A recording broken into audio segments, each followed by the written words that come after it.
Indus Valley സിവിലൈസേഷൻ്റെ നാശവും ആര്യന്മാരുടെ വരവും നമ്മൾ പ്രതിപാദിക്കുന്നത് ഹിസ്റ്ററിയിലെ ഒരു വേദിക് കൾച്ചർ കാലഘട്ടത്തെക്കുറിച്ചാണ് പ്രതിപാദിക്കുന്നത്.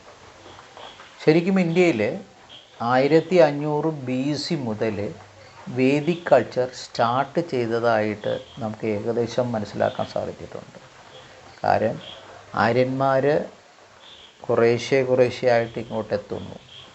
സപ്ത സിന്ധാവ അഥവാ 7 മഹാനദികളുണ്ടായിരുന്ന ഫലപുഷ്ടിയുള്ള പ്രദേശം തേടിയിട്ട് ആര്യന്മാരിങ്ങോട്ട് എത്തുകയും അവരുടെ സംസ്കാരം നമ്മളിൽ അടിച്ചേൽപ്പിക്കപ്പെടുകയും ചെയ്തിരുന്നു.